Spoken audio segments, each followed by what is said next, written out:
Bienvenue à tous, merci de la fidélité. Aujourd'hui, nous allons revenir sur l'importance des nouvelles technologies dans la gestion de tout système, dans la gestion de nos entreprises, mais également dans la gestion du pays. Est-ce que la RDC est au rendez-vous des nouvelles technologies d'information et de la communication? Comment ça s'organise aujourd'hui, l'industrialisation de notre pays? Est-ce que nous sommes au diapason par rapport aux mutations à travers le monde? Nous avons la chance d'avoir aujourd'hui un spécialiste en la matière, mais aussi manager, gestionnaire d'une grande école ici à RDC d'enseignement supérieur en matière d'informatique. C'est le professeur Ephrem Mbaki. Merci. Bienvenue. Merci beaucoup. Alors, vous êtes directeur général de l'ISIPA. l'ISIPA qui est l'Institut supérieur de technique d'information, programmation et analyse, créé par Martin Kanda il y a bien longtemps. Comment ça va d'abord? Très très bien, merci beaucoup en tout cas. Je suis très flatté par l'invitation. Je vous suis infiniment reconnaissant. Vous savez, nous préférons travailler dans l'ombre, mais ici l'opportunité nous est donnée de pouvoir expliquer un peu ce que nous faisons. En tout cas, de tout cœur. Alors aujourd'hui, nous allons beaucoup parler de nouvelles technologies, parce que n'importe quel pays se développe qu'avec les nouvelles technologies. Nous avons dans notre pays l'école de référence, c'est l'ISIPA, qui a formé beaucoup d'informaticiens depuis longtemps, mais qui est aujourd'hui en phase de développement avec un nouveau management qui est mis en place avec Martin Kanda, fils, qui vient de récupérer cette école créée par son père, et il est en train d'implémenter sa touche pour redonner les lettres de noblesse à cette école. J'aimerais d'abord qu'on parle de vous, qu'on sache un peu, parce qu'aujourd'hui vous êtes mis au devant de la scène. Les gens vont d'abord vous découvrir, ensuite on va parler de cette école, l'ISIPA, et surtout de l'importance de l'informatique dans un système comme le nôtre. Voilà. Ici à Télé50, on travaille beaucoup.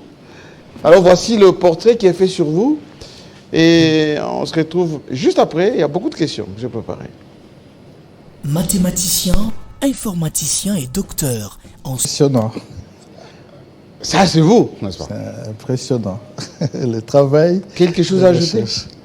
Donc, je suis vraiment impressionné par le travail professionnel de l'équipe qui ont été vraiment chercher l'information là. Il faut. Merci. Alors, ce soir, dans un premier temps, j'aimerais qu'on rende hommage à un homme, celui qui est à la base, un peu, je dirais, de cette école, ISIPA. Si la régie parle le même langage que moi, il faut nous trouver la photo de Martin Kanda, père. Voilà, c'est cet homme qui, grâce à lui, le Congo, le Zaïre d'alors, a pu s'inscrire au rendez-vous de l'informatique en RDC. Vous l'avez connu? Tout à fait. Qu'est-ce que vous pouvez en dire de Martin Kanda? Bon, je connaissais Papa Kanda de loin. D'abord, en tant qu'étudiant en mathématiques, j'étais impressionné. Nous, à l'époque, à l'université de Kinshasa, il n'y avait pas encore l'informatique. En fait, on parlait de l'informatique, mais l'informatique théorique. Moi-même, j'ai travaillé en calculabilité, mais c'était théorique. Et on voyait l'histoire des cartes. Oui, les cartes perforées, voilà, là. Tout à fait. Oui. Et donc, on attendait un peu cette école de loin. Et c'était impressionnant de voir tout ce qu'il faisait. Mais... Ça, c'est chez nous, ici, à Télé50. Ah, ok. Il venait, ça c'est dans mon bureau d'ailleurs, la dernière fois qu'il était venu, je l'ai reçu effectivement à votre place ici, il était. Voilà. C'est impressionnant de voir sa tête et rassurante. Puis, vraiment. Et puis après, une coïncidence en fait, qui a fait que nos chemins se croisent. D'abord, j'ai étudié avec son fils qui est devenu PDG aujourd'hui. Oui. J'étais 1 ou 2 années avant lui à l'Institut de la Gombe. Donc c'était un petit frère de l'école. De promotion. On faisait la route ensemble. Et on s'est croisé en Europe, en Belgique.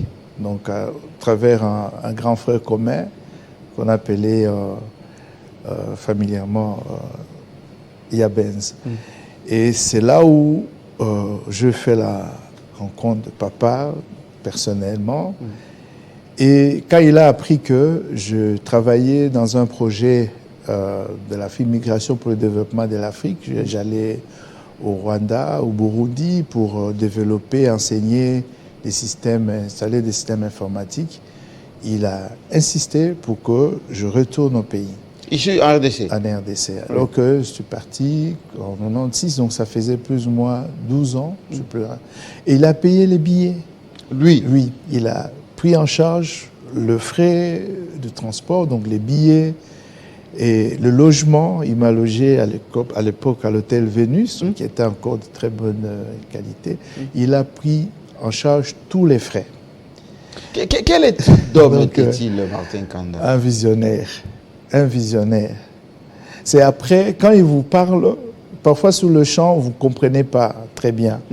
Mais c'est après que vous mesurez l'impact de ses propos. Ne parlez pas beaucoup. Mais l'impact de ce propos, la vision, la clairvoyance, c'est un homme qui, pour moi, resterait un modèle. Parce qu'à l'époque, quand je venais, je n'étais pas encore docteur, j'étais doctorant. Mais il m'a fait confiance et lui et le professeur d'heureuse mémoire Machakou, ils m'ont accueilli dans son bureau.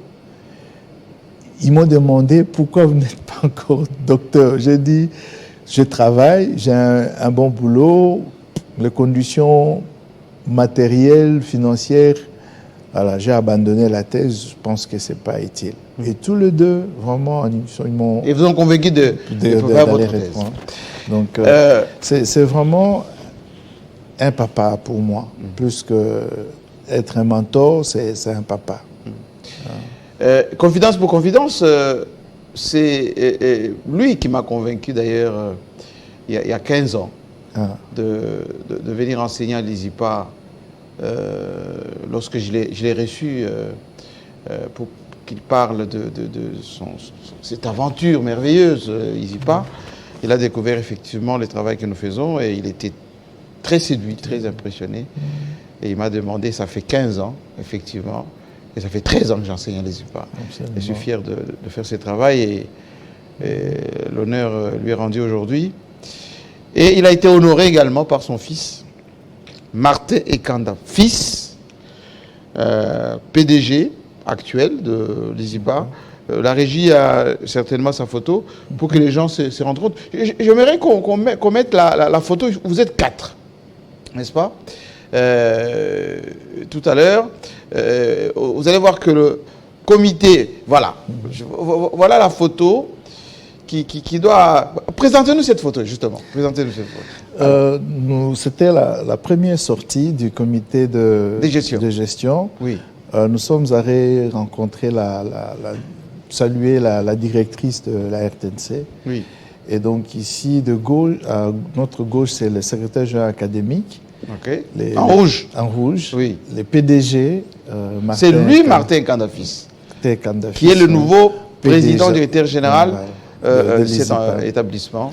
Bien évidemment. Et puis, Djela, donc le directeur de cabinet de PDG. Mais il faut peut-être insister, c'est que là où le PDG, l'actuel en tout cas, a réussi, il a fait un mélange, je dirais, très astucieux. Un casting. Casting, voilà. Donc ici, monsieur Djela était le directeur, donc il était l'académique pendant très longtemps de PDG. Secrétaire académique de Martin Kanda Père. Ok. Donc il connaît la maison, il connaît l'histoire, il connaît l'évolution, donc c'est une sorte de bibliothèque de l'ISIPA. Oui. Et le secrétaire général académique a travaillé aussi pendant c'est un ancien, donc un enfant maison oui, qui connaît aussi la logique, le paradigme de l'ISIPA. Et à côté, donc ici, parfois, ce que les gens ne savent pas, ils pensent que mon histoire avec l'ISIPA, avec le PDG, commence maintenant. Non. Là où il vous a confié les responsabilités de la direction générale. Absolument, ça date de très, mais vous très avez longtemps. rappelé tout à l'heure que vous avez fréquenté à l'école secondaire ensemble. Et vous êtes retrouvés en Belgique ensemble. En Belgique. Oui. Quel homme est-il maintenant, au-delà d'être fils de son père? Un bosseur. Un bosseur. Oui. Un homme de contact. Mais il ne parle pas beaucoup. Hein? Une petite parenthèse, c'est que je me rappelle en Europe, il m'a trouvé une salle communale à Bruxelles, oui. pour que je puisse donner des formations. Il y avait des Belges, de non-Belges qui venaient, parce que grâce à lui, il a trouvé une salle de très bonne qualité. Oui. Et donc, il est toujours là pour m'encourager. Et c'est d'ailleurs grâce à lui que papa m'a invité, parce que c'est lui qui a parlé de moi. Très bien. On parlera du nouveau management un peu plus tard. Je veux qu'on revienne un peu sur vous, parce que les gens qui vous ont découvert à travers le portrait tout à l'heure se posent la question. C'est un mathématicien d'abord, il a fait Polytechnique au campus de Kinshasa. Comment vous êtes tombé là-dedans, dans les mathématiques? Bon, on dirait que c'est un hasard, mais en tant qu'enfant de Dieu, je dirais plutôt c'est par la grâce. Parce que au début, j'ai grandi à Kisenso. Hein, ici, à côté de Matete. C'est un quartier populaire. Donc, très populaire. Très populaire. Donc, je n'étais pas prédestiné à faire des mathématiques. Non, pas du tout. En fait, et c'est ma maman, les parents ont divorcé, j'étais très jeune, c'est maman qui était en charge. On a la photo de votre maman. Il faut qu'on la montre. Oui, continuez. Et donc... Voilà les femmes de votre vie. Voilà, c'est maman et mon épouse et les cadets. Donc ici, je voulais aider ma mère. Votre maman, c'est laquelle? C'est en jaune. En jaune, voilà.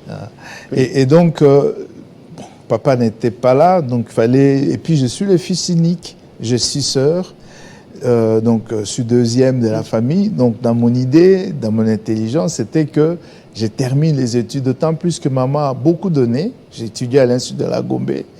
Donc à l'époque, l'Institut de la Gombe, c'était la haute classe, hein, la bourgeoisie. Et ça coûte. Voilà, et ça coûte pour vous venez de Kisenso. Je devais prendre les trains, descendre à la gare centrale, marcher jusque-là parfois. Et on s'est réveillé très tôt le matin, 4 heures du matin. Maman devait m'accompagner jusqu'à Matete pour prendre l'autre TCZ.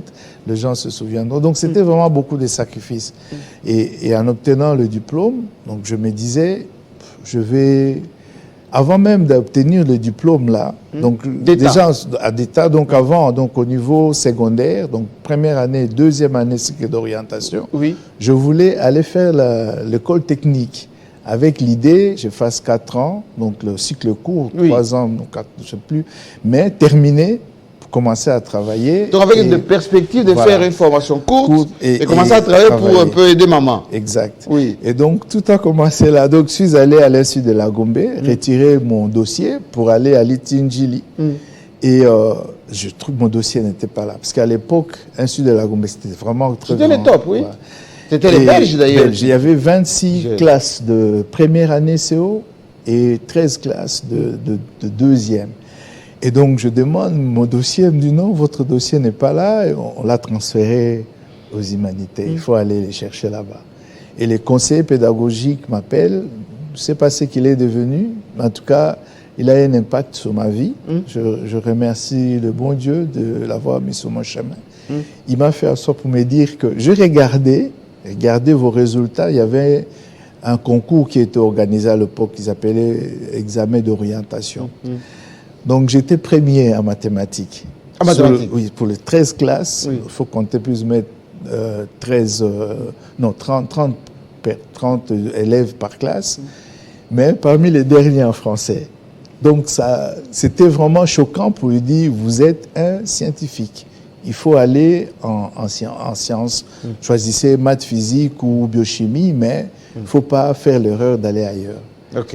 Et bon, un peu dessus. Ce jour-là, je rentre à la maison, j'explique maman, on dit non, c'est Dieu qui a fait ça, il faut suivre ce chemin. Et donc c'est comme ça que je suis resté à l'Institut de la Gombe, terminé mes 4 ans, avoir le diplôme, toujours avec l'idée, soit aller à l'ISTA, Oui. maintenant, plus cycle court, mais aller faire 3 ans, 4 ans à l'ISTA, et puis aller travailler. Donc, toujours envie d'en finir très vite. Très vite pour aider, la maman et prendre en qui charge. s'est battue toute seule. Tout à fait. Oui. Prendre en charge, aider maman et prendre en charge. Avec les autres sœurs qui étaient là. Exact. Oui. Mais là aussi, une coïncidence, je pense que ce sont des amis qui m'ont un peu tiré. On est monté à l'Unikin et là, je choisis la médecine. La médecine. La médecine. Le nom ne sort pas. On fait tout ce qu'il faut alors que je remplissais les conditions d'admission, mais le nom ne sort pas. Janvier, février, septembre, octobre, à l'époque, les années n'étaient pas élastiques. Jusqu'en janvier, au moment où on devait présenter les examens, première semaine, bon, finalement, les gens qui me connaissaient, ils me disent, mais au lieu de rester au chômage et de reprendre l'année, vous êtes très fort en maths, pourquoi ne pas préparer, présenter le concours en mathématiques, donc en sciences, donc maths ou physique, ou en polytech? Oui. Je dis, pourquoi pas? C'est comme ça que je me suis mis à préparer cet examen et je réussis. En polytechnique. En sciences. En sciences. En sciences. Oui. Donc, je choisis les mathématiques. Je pouvais faire la physique, mais j'ai préféré... C'est comme ça. Donc, c'est vraiment des coïncidences, mais c'est par la grâce de Dieu que... Voilà. Et mon oncle qui m'a poussé, et ça aussi, peut-être, je vais insister là-dessus. Oui. J'ai un oncle, il paie à son âme, oncle Zola, le petit frère de ma maman, qui était enseignant de mathématiques à l'Institut de la Gombe. Okay. Ce qu'il faisait, les exercices faciles, ce n'était pas pour moi. Donc, les exercices faciles, c'était pour mes collègues. Mais dès que ça commençait à chauffer, c'est moi qui devais... Et quand je ne réussissais pas, il me grondait, il me tapait en secondaire. Okay. Et quand je réussis l'examen de mathématiques à l'Unikin, donc j'entre en première, il me dit, mais tu vas faire les maths, c'est pour devenir enseignant. Pourquoi ne pas profiter de cette inscription pour retourner en médecine? Mais je me sentais tellement bien en mathématiques. En mathématiques? Oui. Là où les gens se plaignaient, moi j'étais vraiment dans mon élément. Je dis, non, mais c'est abstrait les mathématiques. C'est très abstrait. Et c'est à ce moment-là que vous comprenez que voilà, c'est fait pour moi. Et j'ai rencontré... Alors, parlons un petit peu de Polytechnique parce que... montrez-moi un peu le campus de Kinshasa. Pas ici, pas encore. Campus de Kinshasa. On dit souvent, les matheux, ce sont des gens difficiles. Intégrer cette université, pour vous, c'était un challenge, parce que tout le monde se rappelle que ce campus s'est gâté déjà depuis les années 80. Pas d'amphi, pas de bibliothèque, pas de labo qui tient la route. Mais à votre niveau, comment, en arrivant au campus de Kinshasa, vous avez pu façonner l'homme qui est parti jusqu'à lever la nef? Oui, c'est... Bon, aujourd'hui, la faculté des sciences, avec la nouvelle orientation informatique, environnement, ça vit. À l'époque, c'était un peu... Terme. Voilà, j'ai dit, c'est comme voilà, une sorte de couvent. Oui. Pour avoir une idée, nous avons terminé, nous étions 10 en dernière année. En polytechnique? En mathématiques. En mathématiques. En mathématiques. Et à l'époque, il y avait encore des Belges, dont un professeur qui quand même nous a beaucoup accompagnés, le professeur Pierre Le Couturier. Quand il y a eu des soucis, les Belges devaient rentrer. Lui, il est resté pour nous. Donc, il a toujours un orphelinat, sa femme, Thérèse, est encore là, vers Kindélé. Donc, c'est un modèle. C'est vraiment un modèle qui a reconnu en nous de capacités. Et alors que de croyant, je suis de l'armée du salut, mais tenant compte de mes compétences, ce monsieur m'a recommandé au niveau chez les catholiques pour être boursier. Comme je disais, maman n'avait pas beaucoup de moyens, Mais M. le couturier m'a recommandé chez les chanoines Plevout. Donc, je travaillais pour garder la bibliothèque. Oui. Et donc, je recevais une bourse. Donc, mais en dehors de ça, de cet élément, c'était un orchestre. C'est pas une chorale. Donc, où vous pouvez chanter faux, non. Donc, dès la première année, on secoue l'arbre, les mauvaises herbes tombent et vous continuez.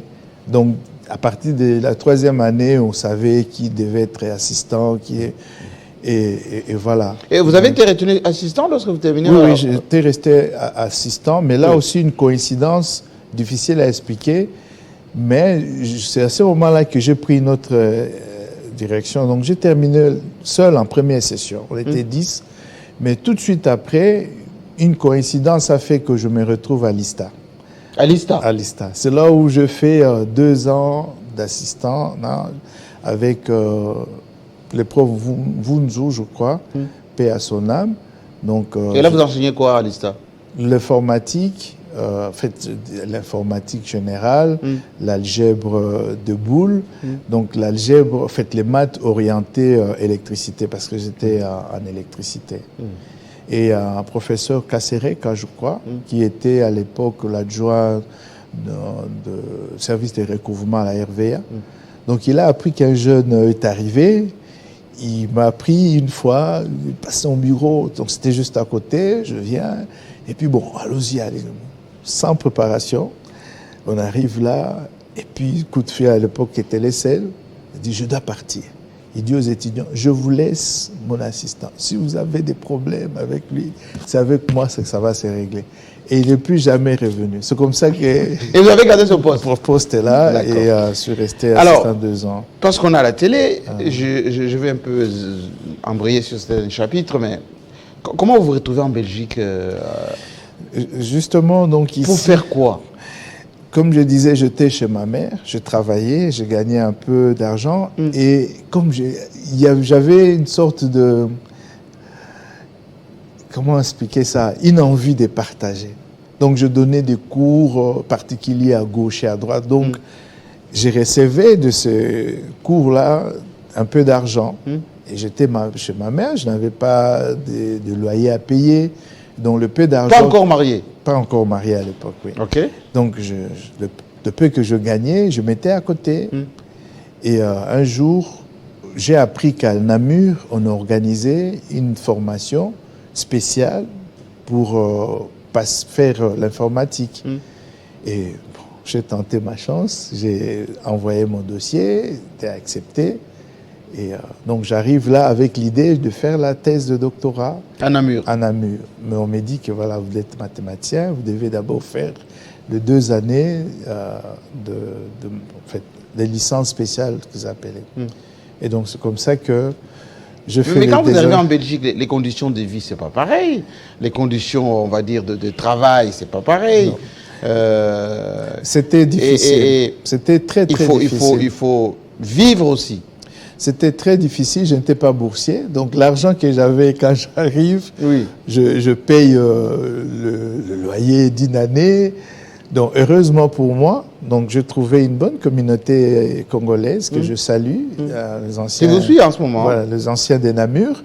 Donc j'ai trouvé de jeunes. Moi je suis allé, tout de suite j'étais les grands frères. Donc, parce qu'eux ils étaient... en Kandi à l'époque, la majorité en tout cas, donc Yambaki. Donc j'étais déjà bien accueilli.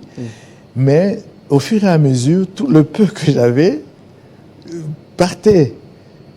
Et je me suis retrouvé sans financement. Comment on fait dans ce cas? C'était compliqué. C'était très difficile. Abandonner, rentrer au pays. Mais heureusement, le service social de l'université m'a donné un coup de main. Dans un premier temps, c'était difficile. La première année, ce n'était pas budgété, donc il n'y avait pas de budget pour. Il fallait attendre l'année suivante. Donc, ils m'ont mis de conditions. Premièrement, je devais réussir en première session. Et deuxièmement, avoir, en tout cas, une distinction, je ne me rappelle plus. Mais en tout cas, la première condition, c'était que je réussisse en première session. Bon, avant, j'étudiais sans motivation. Là, c'était une double motivation. Donc, Dieu merci, je réussis et ils m'ont accordé la bourse. Et je suis resté, la deuxième année, j'ai étudié sans difficulté financière. Et là aussi, j'ai pu réussir brillamment et ils m'ont retenu comme assistant, en m'accordant même Et une alors, bourse. quand vous arrivez en Belgique, il y a ce qu'on appelle là-bas les éternels étudiants qui passent de diplôme en diplôme, de doctorant en doctorant pour avoir les papiers, etc.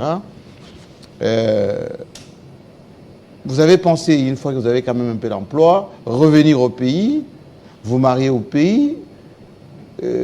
Comment vous n'avez pas changé des statuts avec maintenant la stabilité à les trouver? Ici, ce que je disais, c'est vraiment par la grâce, parce que je terminais. Vous voyez, j'ai eu des difficultés tout au début, mais voilà, je me suis retrouvé et je choisis. Il y a des cours d'option où j'étais seul. Ah oui. Donc le jeune, avec mon background de mathématicien, donc je choisis dans le cahier de notre promotion, ils ont écrit à côté de mon nom, ce qu'Ephrem aime en informatique, ce sont les maths. Donc je choisis l'interprétation abstraite, tout ce que le blanc n'aimait pas. Et donc, du coup, même au niveau, donc j'ai terminé, ils m'ont retenu tout de suite comme assistant, ils m'ont proposé de rester comme assistant. Et donc j'avais des TP. C'est combien les Belges sont difficiles. Hein. Vraiment. Donc, pour garder quelqu'un assistant chez eux et en sciences exactes, comme la mathématique. En fait, au début, j'étais doctorant. Donc, ils ont accepté que je reste comme doctorant. Et puis, je fais un mois, 2 mois. Ils m'ont appelé pour me dire que finalement, ils me proposent un poste d'assistant. Et donc, je changeais automatiquement le statut d'étudiant à travailleur. Et donc là, je suis resté première année, deuxième année, troisième année. Bon, à ce moment-là, le fils aîné est arrivé, commençait à réfléchir doublement en papa. Voilà. En Belgique. En Belgique. Et là c'était des courts jours parce que les Belges sont catégoriques. À l'époque, c'était, je ne sais pas si la loi. Mais avant que le fils arrive, j'aimerais bien qu'on nous montre madame, madame votre épouse. J'ai vu qu'il y avait beaucoup de complicité. Avec maman. D'abord, vous êtes rencontrés où? Qu'est-ce qui justifie cette complicité? C'est à l'ISIPA. À l'ISIPA? C'est une ancienne de l'ISIPA. Ok. C'est une ancienne de l'ISIPA. Et aujourd'hui, elle est madame? Madame. Elle est infirmière. Oui. Elle travaille ici en Belgique? En Belgique comme infirmière, oui. Ok. Elle a quelle est sa place à vos côtés? Une confidente.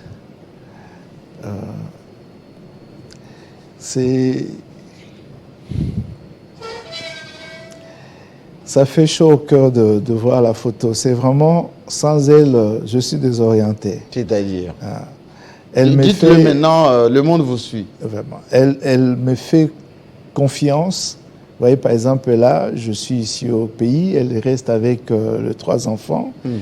Elle gère la maison de manière exceptionnelle.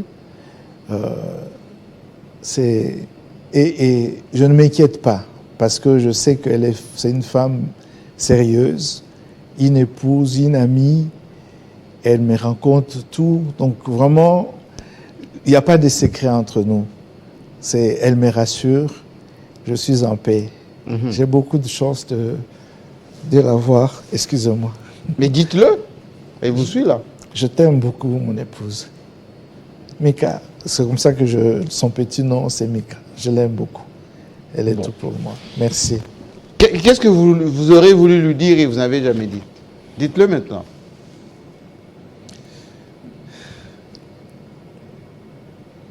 Je ne sais pas ce que je serais sans elle. Je l'aime vraiment. Je t'aime beaucoup, Mika. Madame, nos hommages. Voilà, vous marqué la vie d'un grand professeur, un grand mathématicien, aujourd'hui directeur général de l'ISIPA. Parlons-en maintenant de vous, discipline exceptionnelle, formation, mathématiques, etc. Mais l'informatique pour vous, c'est quoi aujourd'hui? Aujourd'hui, on ne peut pas vivre, quelle que soit l'orientation, quels que soient les secteurs d'activité, on ne peut pas vivre sans informatique. C'est impossible. Dans quasi tous les domaines, si on prend un domaine financier, une banque ne peut pas fonctionner sans un outil informatique. Au niveau hospitalier, médical donc oui. Là, à tout niveau, déjà, au niveau, pour même les analyses oui. Donc s'occuper des dossiers des patients, avoir l'historique, au niveau des médicaments, le médecin doit être aidé par l'outil informatique, les suivis si on prend au niveau de la construction, aujourd'hui, l'outil informatique permet de faire des combinaisons. Avant, il fallait prendre du matériel mélangé. Aujourd'hui, on peut faire des simulations et inventer, parce que si on construit des maisons maintenant passives, des maisons, quand il fait chaud, qu'il fasse chaud, qu'il fasse froid, la température reste stable, uniquement avec de matériaux donc, propres, respectant la nature. Oui. Donc, qu'importe le domaine, même au niveau de la cuisine aujourd'hui, agroalimentaire, on fait des dosages même des condiments. Oui. Le fourchette qui vous informe que vous avez trop mangé, si vous voulez faire les régimes. Donc, qu'importe le domaine, l'informatique est présente. Donc, vivre aujourd'hui sans l'informatique, pour moi, c'est quasi impossible. Et avec l'avènement de smartphones aujourd'hui, même dans des coins les plus reculés, les gens ont accès aux services financiers, donc dans notre pays, les M-Pesa. Donc, c'est aujourd'hui... En quoi cette école, ISIPA, serait une solution à la gestion, on va dire, optimale, au management raisonné d'un pays comme la RDC? Bon, l'orientation que nous proposons aujourd'hui, l'orientation qui est très populaire, c'est l'informatique de gestion. Il y a génie logiciel, mais au niveau premier cycle, il y a l'informatique de gestion. Donc moi, je dis toujours, l'informatique pour l'informatique ne m'intéresse pas. C'est pourquoi d'ailleurs je suis allé à l'ISTA, c'est pourquoi je suis allé... Donc ici, quand on prend l'informatique de gestion, la gestion, c'est un domaine à part entière. Donc quand on prend le commerce, on prend l'administration, il y a tous ces outils théoriques qui existent. Mais aujourd'hui, on ne peut pas gérer ces business, même au-delà de la gestion. Quand vous parlez de l'hôpital aujourd'hui, je ne peux pas aujourd'hui aller travailler avec un médecin, offrir à un médecin une solution sans connaître la manière dont elle fonctionne. Donc ici à l'ISIPA, avec l'informatique de gestion, nous sommes capables, nous formons des étudiants capables de pouvoir travailler dans n'importe quel secteur. C'est ce qui fait d'ailleurs la réussite de l'idée de notre papa. Parce que vous voyez, les anciens de l'ISIPA sont à la banque, sont à la RTNC, ils sont ici chez vous. Oui, absolument. J'en ai 30 ici. Vraiment. Donc l'avantage, c'est qu'ils ont le noyau, la base, qui permet à ce qu'ils puissent aller n'importe où. Question seulement de comprendre les business et proposer des solutions. Des solutions. Alors, question que j'aimerais bien vous poser, j'aimerais que vous étudiez moins la diplomatie. Je sais que vous êtes un homme très pondéré, vous n'aimez pas choquer, c'est votre côté Mukongo, on va dire ça. Martin Ekanda a créé ISIPA il y a bientôt 40 ans. Mais la RDC continue de fonctionner d'une manière empirique. L'administration, c'est même encore vraiment archaïque, avec du papier. L'archivage ne fonctionne pas correctement. Là, il faut l'automatisation. C'est question. Où est le problème entre le Congolais et l'informatique? On est en retard ou on ne sait pas comment s'adapter à l'évolution du monde? Bon, avec ma petite expérience, dire que on ne fait rien, ça ce serait une erreur. Parce que je vois déjà, le président est à féliciter, hein, il y a un ministère du numérique. Donc, on va y revenir au ministère des Pétentic. On va y revenir. C'est pour cela que je vous ai invité spécialement, parce que le président Tshisekedi, lorsqu'il est arrivé, il a fait beaucoup de conférences sur la NTIC, sur comment numériser notre administration, comment gagner dans le monde du numérique, etc., avec la fibre optique que Joseph Kabila avait installée avant. Tout ça, on sait qu'on a fait ça. Enfin, mais ça ne fonctionne pas, professeur. Il me semble... Ça ne fonctionne pas. Il me semble que il y a... Je prends un exemple. Pour moi, la base de base qui nous manque, oui, c'est l'identification. L'identification. On pense à l'identification qu'au moment des élections. Ça, c'est la première erreur. On ne sait pas combien on est. On ne sait pas combien on est. Et non seulement personne ça... n'a la carte d'identité. Je salue le VPM Kazadi qui vient de donner l'information d'ailleurs que dans 2 mois, on pourra commencer à donner des cartes d'identité ici à Kinshasa. Mais le budget coûte plus de milliards d'après mes informations. Il faut essayer un peu de réfléchir. Donc l'identification dans le sens où, si on connaît qui habite où, quel est son numéro, on peut faire fonctionner les hôpitaux. Le ministère de Santé, le ministre de Santé aura des indicateurs. Qui est malade, quelle maladie, au niveau des assurances, la voiture appartient à qui, et où est-ce qu'on peut trouver cette voiture. Au niveau de l'école, identifier quel élève et donc suivre la formation. Donc tant que nous n'avons pas cet élément, même les banques ont difficile à fonctionner. Vous ne pouvez pas aujourd'hui vous présenter à la banque, solliciter un crédit.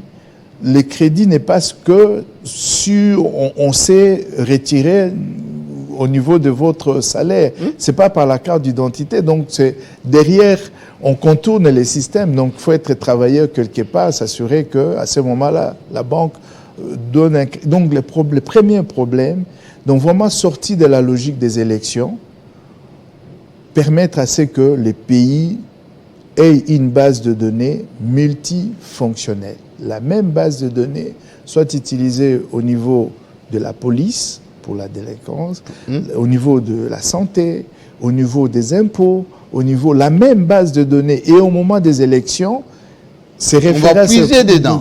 Et on sait organiser. Les électeurs et au niveau ministériel, en âge de voter. Au niveau ministériel, on aura des indicateurs transversaux, des KPI au niveau quel est le taux de chômage, pour la maladie, Donc tant qu'on a ces problèmes-là, on va construire sous le sable. C'est l'impression que j'ai. C'est vraiment le noyau du noyau. Il faut qu'on donne au pays cette base de données. Il y a moyen. Ça va être fastidieux. On n'aura pas... j'ai quelques idées en tête. Il faut le construire au fur et à mesure. Dites-moi, il y a des ministres qui se suivent en ce moment, beaucoup de conseillers, de ministres, du président, qui posent la question. Par où il faut commencer? Est-ce que c'est l'équipement? Est-ce que c'est le casting d'un task force qui doit travailler sur ces logiciels-là d'identification, de mise en place des bases de données? On doit commencer par où? Justement, il me semble, il y a déjà des systèmes qui fonctionnent aujourd'hui qui peuvent permettre d'avoir déjà, d'éliminer, en fait, d'avoir des informations pour pas mal de populations. Si je prends les étudiants, commençons par là. On met un numéro unique pour tous les étudiants. Oui. Donc le problème sera réglé pour les étudiants. Mais le ministre Mnuzang était à votre place. Il m'a parlé de ça, donc, ici même. Le numéro... On a réfléchi sur un système d'identification unique avec une carte d'étudiant pouvant accompagner l'étudiant avec son numéro partout. C'est une bonne chose. J'ai une idée. Oui.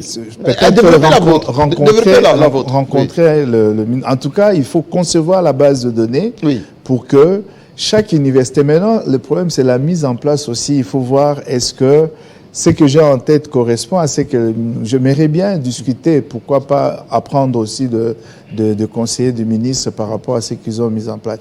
Dans mon entendement, que ce soit même au niveau des assurances, les écoles devaient avoir on mettra un serveur avec de fonctionnalités. C'est-à-dire que chaque université, quand un étudiant vient s'inscrire, ils interrogent les systèmes centrales. Le système central génère les numéros. C'est ces numéros-là, quand ça arrive à l'université, que l'étudiant est réellement inscrit. Donc, aucun étudiant ne peut être inscrit dans une de nos institutions, privées ou publiques, sans ce numéro. Et automatiquement, le pays, donc le ministre, il n'aura plus à s'inquiéter quel est l'effectif de telle université. Il aura automatiquement le nombre exact de tous les étudiants avec leurs paramètres. Alors, j'aimerais bien que ceux qui prennent note identifient la problématique. Est-ce qu'aujourd'hui, il faut le faire sous forme intranet, avec un réseau interne peut-être au niveau des ministères, ou un système intranet au niveau du gouvernement, avec les gouvernements provinciaux, etc. Où il faut une méga data, comme on dit dans votre jargon, qui reprend les bases de données nationales. Ça se fait comment? Moi, j'aimerais bien savoir. Quand vous allez en France, vous avez le numéro de sécurité sociale. Vous allez aux États-Unis, vous avez un numéro unique qui identifie tout le monde. En Belgique, c'est la même chose. Vous ne pouvez pas aller aux impôts, vous ne pouvez pas aller crédit, par exemple, la sécurité sociale. Vous avez un numéro unique. Chez nous, qui doit impulser ces numéros uniques? C'est au niveau, à ma connaissance, d'abord, quand on parle des numéros, il faut une bonne nomenclature. C'est comme le code barre, hein. Donc on sait, voilà, le premier chiffre donne, c'est la région. C'est comme ça. Donc il faut imaginer le format de ces numéros. Et les numéros doivent être nationaux, sinon ça n'a aucun sens. Parce que l'étudiant qui quitte Kinshasa pour aller à Lubumbashi, là à Lubumbashi, on verra tout de suite son parcours. Et ces informations sont dans ce numéro. Mais dans la base de données, maintenant avec les problèmes de connexion qu'on peut y avoir, on va y arriver maintenant. L'interconnexion, on peut faire un système à la congolaise, c'est-à-dire au lieu que ça soit systématique, on peut laisser les serveurs, par exemple, tourner la nuit ou tourner périodiquement, laisser les institutions inscrire les étudiants pendant un mois. En fait, un mois, j'exagère, pendant la période des inscriptions. Et 5 jours, 3 jours, bon, la fréquence peut être définie. Et à ce moment-là, on putsch le numéro, en fait, les inscriptions reçues jusqu'à recevoir. Donc, mais le système doit être centralisé via les clouds. Il y a aujourd'hui tant de systèmes sécurisés. On peut imaginer, question de s'asseoir entre techniciens, regarder un peu ce qu'il y a comme difficulté en la mise en place. Le problème, vous avez organisé une conférence il n'y a pas longtemps sur ces systèmes de bases de données qui peuvent aider à la gestion d'un pays, d'une entreprise, etc. etc.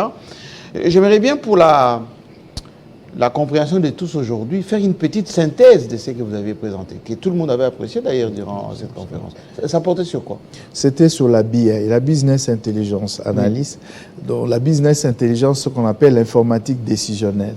Donc aujourd'hui, comme dit, je disais, on veut mettre en place, le ministre a idée, et j'applaudis, c'est très bien. Donc qu'on mette en place un système du numéro unique, le numéro national pour tous nos étudiants. Le problème, c'est quel est le processus? Comment, par où commencer? Quelles sont les étapes? Et qui doit contrôler quoi? C'est à ce niveau-là, parfois, que nous pêchons. Donc, on cherche à mettre en place tout de suite la technique sans bien réfléchir sur les processus, sur les dangers, sur les contraintes. Donc, c'est à ce niveau-là qu'il va falloir travailler correctement. Donc, la mise en place de processus et les processus qui vont être supportés par l'outil informatique. Le business d'abord, avant la technique. Donc, comme on pourrait venir au problème de l'identification, hein, donc je dis la classe des étudiants sera résolue. Les militaires. Les militaires. Donc, en fait... Il y a les systèmes biométriques aujourd'hui avec les cadres qui sont offerts aux militaires. Donc, partie par classe par classe, et chaque classe nourrit la base de données. Il resterait de passerelles, il resterait de groupuscules et on va se concentrer sur ce groupuscule à la fin.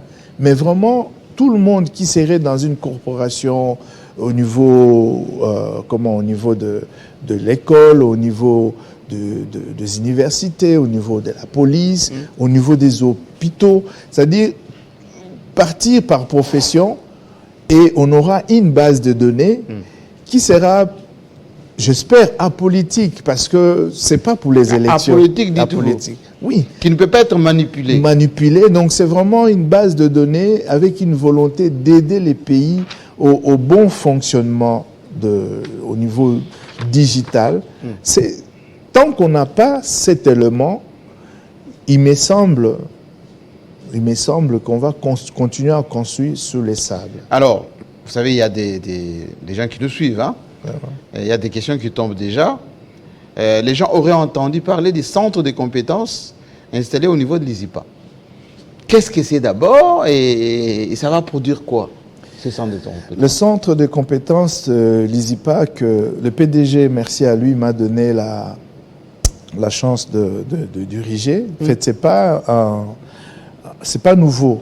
C'est déjà Papa en 2015 qui a validé. Ça remonte au niveau de Papa déjà y pensait. Tout à fait. Donc à l'époque, avec l'actuel PDG, donc on pensait faire une sorte d'interface entre l'ISIPA et les entreprises.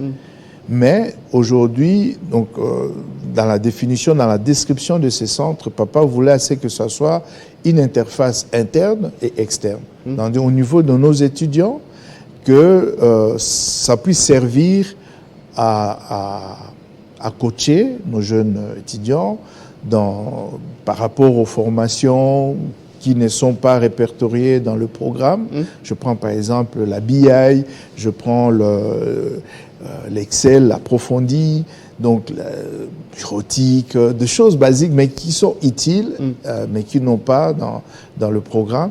Mais aussi coaching au niveau, quand ils doivent aller faire les stages, nous devons contacter, utiliser des cartes de visite comme la vôtre pour voir comment est-ce que nos étudiants peuvent aller dans les entreprises. Mais il y a aussi cette autre option qui est très utile, travailler avec les entreprises par rapport au projet. Les entreprises ont des besoins. Les besoins, ils ont une difficulté à mettre en place une base de données. Ils ont besoin de former leurs travailleurs au lieu que, voilà, ils veulent le garder sur place. Et donc, nous pouvons nous déplacer ou éventuellement trouver un moyen, donc, ou installer un système, donc proposer des services aux entreprises. Dans beaucoup d'universités et instituts supérieurs, il y a toujours surtout techniques, hein, comme les IPA, des inventions. Est-ce qu'ils n'y pas aussi inventent? Est-ce qu'il y a des trouvailles, des recherches? Qu'est-ce que vous en faites? Donc, ici, c'est au labo. Donc, ici, il y a pas mal d'idées. Donc, on est en train de répertorier. Donc, en discutant avec les assistants, les chefs des travaux, je me rends compte qu'il y a une richesse extraordinaire. Il y a de puces qui ont été montées à l'ISIPA, des cartes qui ont été montées, préparées, conçues, à l'ISIPA. Des microprocesseurs? Oui, des microprocesseurs conçus à l'ISIPA. Il y a des applications. Il y a une étudiante aujourd'hui qui travaille sur la sécurisation de la maison. Donc, il y a pas mal d'outils. Donc, on est en train de répertorier justement le travail que nous faisons. Le 31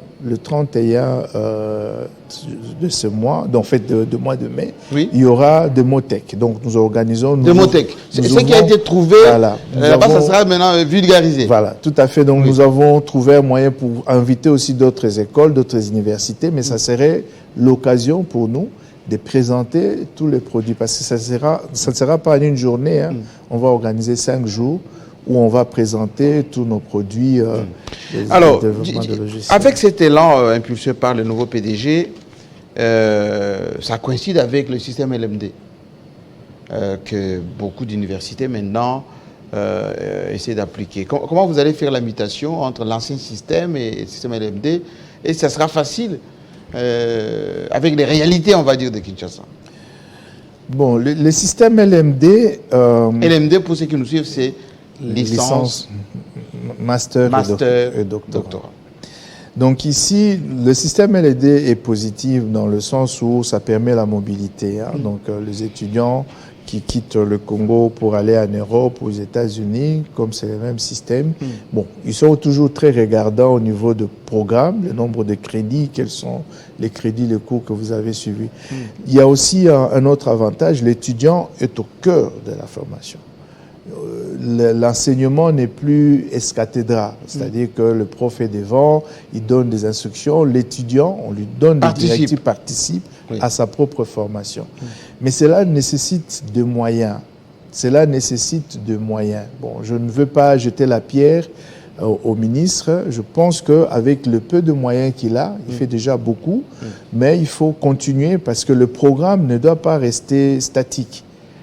Ici, il y a eu des travaux, des maquettes ont été conçues, mais régulièrement, il faut se remettre en question, se poser des questions pour changer et faire en sorte que le système soit dynamique et corrigé là. Mais vous enseignez aussi en Belgique, hein, vous enseignez à Lubumbashi, à Kinshasa, etc. Je posais la même question à beaucoup de professeurs ici. Au ministre même, je lui ai posé cette question. Est-ce qu'on n'est pas allé vite en besogne avec les systèmes LMD, vu les contextes, vu les infrastructures, vu les difficultés, notamment informatiques, qu'on a dans notre pays, pour que les jeunes gens suivent des cours en ligne, je sais que c'est votre spécialité aussi. Est-ce qu'on n'a pas précipité l'adoption de ces systèmes, sachant les difficultés du pays en matière d'équipement? C'est vrai, mais en fait, ce serait une erreur. On s'est imposé nous-mêmes. Oui, ce serait une erreur de considérer le développement comme une ligne droite. C'est-à-dire que nous, on est au point 2 et les autres sont au point 10 et nous devons suivre l'échelle pour atteindre le point 10. Non. Donc, je pense que le ministre a très bien fait de mettre les choses en place. Il n'a pas travaillé seul. Il a invité les experts. Quoique, au niveau informatique, c'est vrai, dans les travaux, il n'y avait pas fait suffisamment. Comme des gens comme vous. Vous devez pour pouvoir, vous avez expliqué les systèmes de base de données tout à l'heure, ou d'interconnexion. Si on vous avait associé à la mise en place du LMD du point de vue informatique et technique. Non, mais bon, maintenant, ici, nous pouvons toujours collaborer et nous le faisons. Ici, à l'USIPA, on a changé, adapté les programmes pour que ça puisse être meilleur. À l'UNIKIN, je participais aussi aux travaux. Donc, il y a un nouveau programme au niveau de la mention sciences, mention mathématiques et informatique statistique. Donc, les experts travaillent pour proposer... L'optimisme du ministre était fondé ou c'est parce que c'est du volontarisme, on va dire, un peu populiste d'un ministre qui est en campagne? Je pense que ça aurait été une erreur de laisser les systèmes aussi dans l'état où il était. Moi, ce que j'applaudis, c'est parce que via le système LMD, on a bousculé un peu le système. Et tout de suite, on a vu ce qui allait, ce qui n'allait pas. Maintenant, comme je disais, nous devons apprendre à nous poser des bonnes questions et accepter de changer. Là, il faut changer sans pour autant être dans l'animosité, dans la, comment dirais-je, dans l'opposition. Il faut voir l'intérêt du pays. Quelles sont les mutations que vous comptez apporter à l'ISIPA? Parce que moi, en écoutant le nouveau PDG, j'ai l'impression qu'il est ambitieux. Il faut avoir... Vous qui êtes à ses côtés, au niveau du comité de gestion, vous sentez comment ces mutations? Ça va? Est-ce qu'il a fait les castings qu'il faut? Est-ce qu'il a les moyens de sa politique? Comment il compte dans 10 ans? Ça va ressembler à quoi, l'ISIPA? L'ISIPA, ce sera une institution... Bien évidemment, nous héritons d'une institution... qui a eu des difficultés. Qui a eu des difficultés. Moi, je me rappelle ces jours-là, il présidait la fin de l'année. Collation des grades. Collation des grades. Il sortait d'une procédure qui a été assez rocambolesque, mais d'un courage phénoménal. Il a maintenu et il y a eu la rentrée académique. Aujourd'hui, est-ce que vous avez les moyens de votre politique? En tout cas, nous essayons d'avancer avec le peu que nous avons. Oui. Donc l'objectif, c'est pérenniser l'œuvre de papa. Nous ne devons vraiment pas échouer. Donc là, j'implore le gens de bonne foi, qu'importe la direction, nous devons absolument nous battre pour que l'œuvre de papa, nous avons vu l'historique, tout ce qu'il a fait, pour que cette œuvre aille de l'avant. C'est vraiment mon objectif, c'est ce qui me motive. Et ici, avec les PDG, nous travaillons d'arrache-pied, avec le peu de moyens, faire en sorte que les antivaleurs disparaissent, faire en sorte que l'informatique puisse être réellement utilisée à l'ISIPA. Aujourd'hui, les salaires sont payés via la banque. Nos étudiants auront bientôt des cartes d'étudiants multifonctionnelles, c'est-à-dire une carte qui intègre une puce bancaire et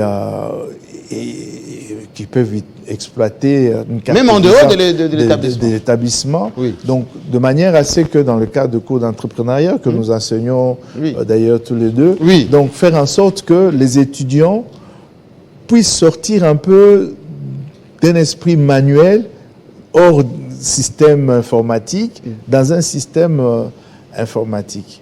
Et les cours, la même chose, le casting est fait de manière à ce que la bonne personne soit vraiment pour que nos étudiants sentent les sérieux. Et là, avec l'équipe qui est là, moindre erreur, nous appelons l'enseignant, moindre problème, nous discutons avec l'enseignant, on dit bon, pas comme ça, et ainsi de suite. Donc ensemble, nous essayons, avec le peu de moyens que nous avons, et ce qui est bien, je profite aussi pour remercier nos étudiants qui nous font confiance, les parents parce que l'effectif que nous avons, quand je regarde l'historique, c'est vraiment, il faut compter 5-6 arbres. Donc les parents nous font confiance, nous n'avons pas droit à l'erreur. Justement, qu'est-ce que vous dites aujourd'hui aux parents qui à un moment donné ont eu des doutes sur l'ISIPA? On vient de vous confier la direction générale par le PDG de cet établissement qui a le site de Mouchi, les sites de Chaoumba, les sites de Matete, il y a ISIPA à Matadi, il y avait des perspectives de ISIPA à Lubumbashi, je salue nos amis de Lubumbashi. Qu'est-ce que vous dites aux parents? Qu'est-ce que vous dites aux étudiants qui avaient à un moment donné des doutes sur la survie de l'ISIPA après Martin Kandaper? Vous savez, moi j'ai travaillé avec, je vais ouvrir une parenthèse que je vais vite fermer, je travaille avec maman. D'abord avec papa, comme j'ai expliqué, papa m'a invité, et je travaillais avec, quand papa est parti, je n'étais pas là, il y avait la fermeture de la frontière. La première occasion, je suis allé voir maman à la maison, je pleurais avec. Je dis, parce qu'à un certain moment, quand je n'avais pas le temps, je ne pouvais plus continuer. Je pleurais avec maman. Je dis, maman, c'est vrai que mon temps est un peu compliqué, mais je demanderais à avoir un cours. Et ils m'ont donné 2 cours. Et j'ai été voir le PDG pour lui dire, tenant compte de la situation familiale, je ne suis pas contre vous. Et je ne suis pas dans le camp de maman. Je suis dans le camp de l'ISIPA. Je veux que l'ISIPA aille de l'avant. Et il m'a compris. Il m'a dit, il n'y a pas de souci. Vous pouvez donner cours. Et quand il y a eu cette situation, j'ai essayé de joindre maman. Je dis, l'objectif, il va falloir, je sais que vous finirez par vous attendre. Mais si on ne fait pas attention, on risque de perdre cette institution. Donc, tenant compte de cette importance, je ne suis pas irremplaçable, je ne suis pas le seul, mais je vois cette vision, je vais mettre ma main à couper là-dedans. Je vais assez que l'institution aille de l'avant. Et chaque fois, quand j'ai l'occasion, heureusement, le PDG, c'est quelqu'un de paix, il m'écoute. C'est notre maman, c'est la femme de notre papa. Donc on ne peut pas être dans l'animosité. J'espère, c'est vraiment ma prière du fond du cœur, que la paix soit retrouvée dans la famille pour que la sœur aille de l'avant. Dernière question, parce que nous sommes en direct, forcément, vous allez vous suivre vous-même, parce que nous sommes sur les plateformes multiples, satellites, TNT, etc. La méthode de Mbaki, c'est quoi? On ne vous trouve pas dans le management, on peut dire offensif, vous êtes quelqu'un de pondéré. Votre méthode, c'est quoi? J'ai deux paradigmes. En anglais, on dit KISS. KISS, keep it simple, stupid. Faites-le de manière aussi simple que possible. Je dis aux étudiants, au lieu de chercher un sujet extraordinaire, choisis quelque chose de simple. Selon son niveau, on est un Master 2 ou un L3. Choisis un sujet simple, mais faites-le bien, vraiment jusqu'à arriver au bout. Et puis, l'autre, c'est learning by doing. Donc, c'est en forgeant qu'on devient forgeron. Quand on est à distance, on regarde maman préparer des beignets. Oui. Après, on dit, ah, c'est sucré, c'est pas sucré, il manque du sucre, on critique. Mais en aidant maman, en mettant la main, on va sentir que c'est gluant. Ah, il faut faire attention, le sucre, et c'est là où on se rend compte.